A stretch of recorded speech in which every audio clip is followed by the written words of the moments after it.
Assalamualaikum warahmatullahi wabarakatuh. Kami dari kelompok 8 ingin mempresentasikan Short Test Remaining First atau disingkat SRF. Sebelum presentasi, izinkan kami memperkenalkan diri. Perkenalkan, nama saya Danus Setiawan dari kelas 1 CTRPL dan rekan saya Muhammad Royan. Dan saya Aris Munandar Asabiki. Bahasan utama dalam presentasi saat ini, yang pertama definisi Short Test Remaining First atau SRF. Yang kedua, rumus contoh perhitungan. Yang ketiga, contoh kasus di kehidupan sehari-hari. Yang keempat, kelebihan dan kekurangan menggunakan Short Remaining First atau SRF. Dan yang terakhir, kesimpulan.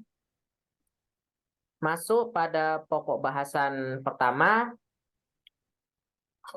Short Test Remaining First atau SRF sendiri adalah algoritma pengurutan yang digunakan dalam pengolahan data.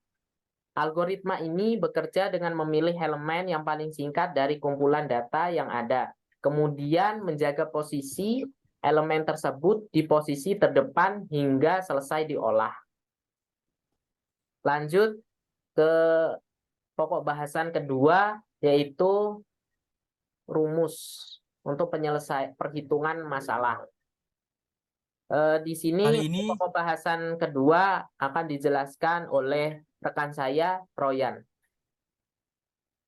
saya akan menjelaskan penjadwalan dalam CPU. Pertama, kita masukkan input dulu P1 dengan waktunya arrival time 0, P2 1, P3 2, P4 3. Jadi kita mengeksekusi dulu P1 dengan kedatangannya yaitu 0. Dan P2 kedatangannya adalah 1. Jadi burst time dari P1 tinggal 7 karena kedatangan P2 adalah 1. Dan P3 kedatangannya adalah 2. Kenapa P3 tidak dimasukkan waktu eksekusinya? Karena dalam SRF itu yang diambil adalah yang tersingkat. Jadi P2 itu dengan burst time-nya itu paling kecil. Jadi kita eksekusi dulu. Jadi 1 tambah 4 sama dengan 5. Jadi eksekusinya adalah 4 kali dan burst time-nya saat ini adalah 0. Sudah dieksekusi. Dan kita memasukkan yang tersingkat lagi yaitu P4 dengan burst time-nya adalah 5. Jadi kita jumlahkan saja, kita eksekusikan 5 tambah 5 yaitu 10. Dan burst time-nya sekarang adalah 0. Dan waktu tunggu dari P4 ini adalah 2. Karena apa? Dari arrival time-nya adalah 3 ke 4, 5. Ke 5. Jadi P4 itu adalah bagian dari 5. Dan kita masukkan lagi P1 karena apa? P1 dengan burst time-nya adalah 7 daripada P3 burst time-nya adalah 9. Dan kita eksekusi saja P10 tambah 7 sama dengan 17 dengan waktu tunggunya adalah 9. Karena apa? P1 dari 0 ke 10 ya. Dari 1 ke 10. Dan P1 itu posisinya adalah ke 10 dan menunggu P1, P2, P4 dengan 9 time. Dan akhirnya burst time-nya adalah 0. Lalu kita masukkan P3 yang burst time-nya itu paling besar dan yang terakhir. Lalu kita jumlahkan saja 17 tambah 9 yaitu 26. Lalu kita eksekusi. Dan akhirnya burst time-nya adalah 0. Dan sekarang kita jumlahkan saja dari waktu tunggu semuanya. Dari P1 adalah 9. Dan kenapa 9? Karena posisinya adalah ke 10. Dan P2 kenapa 0? Karena P2 itu langsung dieksekusi. Yang pertama kali dieksekusi. tidak menunggu siapa-siapa. Dan P3 adalah 15. Kenapa? Karena P3 itu dari 2 ke 17 ya. 17 kurang 2 sama dengan 15. Dan P4 ya waktu tunggunya adalah 2 kan, dari 3 ke 5 ya. 5 kurang 3 sama dengan 2. Dan kita bagi semuanya, dibagi dengan proses dari P1, P2, P3 dan P4, yaitu dibagi 4 dan hasilnya adalah 6,5 ms. Sekian penjelasan dari saya. Itu topik yang ketiga, yaitu contoh kasus. Bayangkan Anda memiliki beberapa tugas yang harus diselesaikan dalam waktu yang terbatas. Dan setiap tugas memiliki durasi waktu yang berbeda.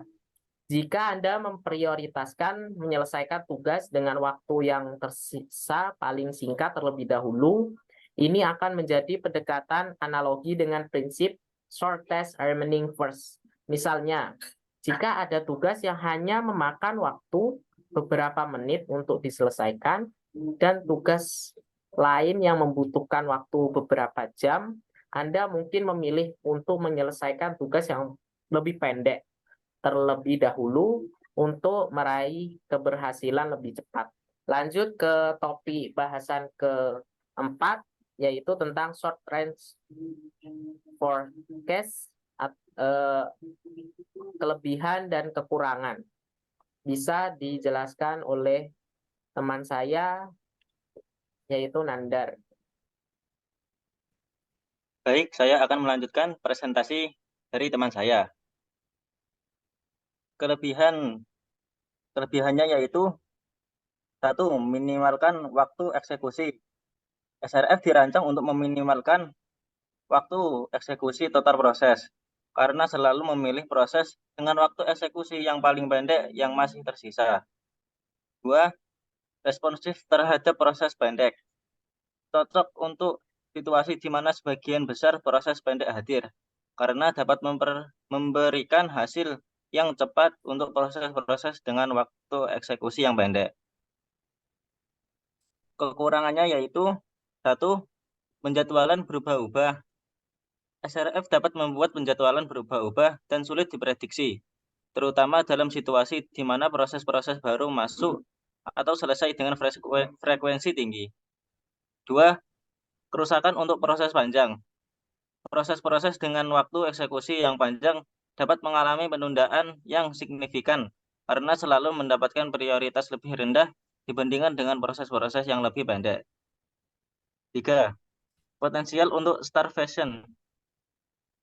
Proses-proses dengan waktu eksekusi yang panjang dapat mengalami starvation atau kelaparan, mana mereka mungkin tidak pernah dieksekusi jika selalu ada proses-proses yang pendek yang masuk. Lanjut ke pembahasan terakhir, yaitu kesimpulan. Kali ini saya akan menjelaskan kesimpulannya. Ya. Jadi kesimpulan dari shortest remaining first dalam algoritma yaitu kita dengan waktu eksekusi paling pendek yang akan dikerjakan dahulu dan dengan waktu yang paling besar itu ditunda dahulu, tapi tetap dimasukkan dalam urutan sebuah proses. Jadi kita meminimalisirkan waktu yang pendek supaya mendapatkan hasil yang cepat dan kesuksesan dalam mengeksekusi. Ya, terima kasih teman-teman yang sudah menjelaskan tentang penjadwalan SRF ini. Sebelumnya, kami ingin memohon maaf ada salah kata atau kesalahan kami yang disengaja maupun yang tidak disengaja. Kami tutup presentasi pada kali ini. Sekian, terima kasih. Wassalamualaikum warahmatullahi wabarakatuh. Waalaikumsalam warahmatullahi wabarakatuh. Aku ngawang anjir.